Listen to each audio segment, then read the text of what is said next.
This is part 4 to wholesaling real estate for beginners, and in this video we'll go over how to sign and execute a contract with a seller. Without a signed contract, there is no deal. You legally have to have a binding purchase and sale agreement between you and the seller and have both your signatures on it. For the contract itself, you can either use your real estate contract or you can have your own contract. Here in Texas, we have TREC, or the Texas Real Estate Contract.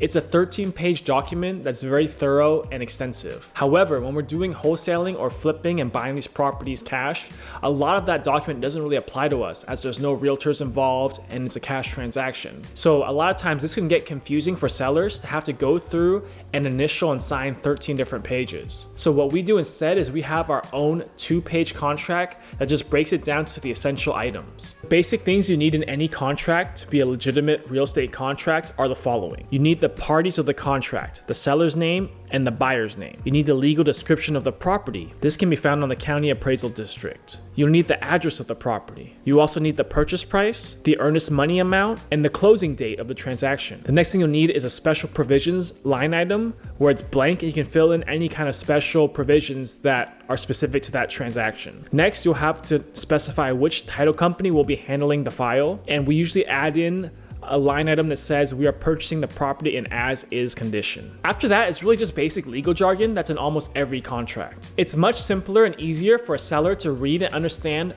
this 2-page contract versus the 13-page state contract. So those points I made above are really all you need in a purchase contract for real estate. If you want, you can Google wholesaling real estate contract template or example, and you can just copy that and tweak it to your market or to your liking.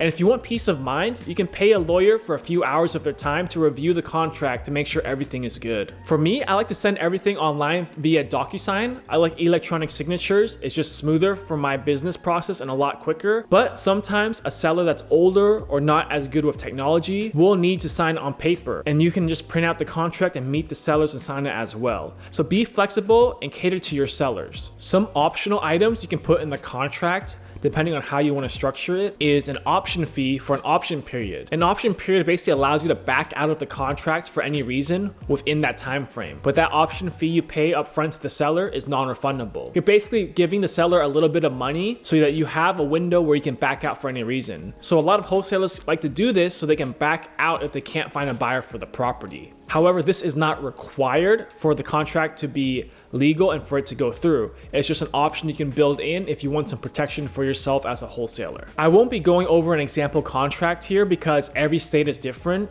and everyone has different contracts and terminology, so it wouldn't really help the majority of people if I just went over one state's contract. Another way is you can ask a local title company what's the most common contract or what contracts they see the most often being used and request a copy of those. And to my next point, make sure you check out this video next, which will go over the next step in the process, which is how to pick a title company to handle the entire transaction. Thank you guys for watching the video, and please like and subscribe to the channel for more real estate and personal finance tips.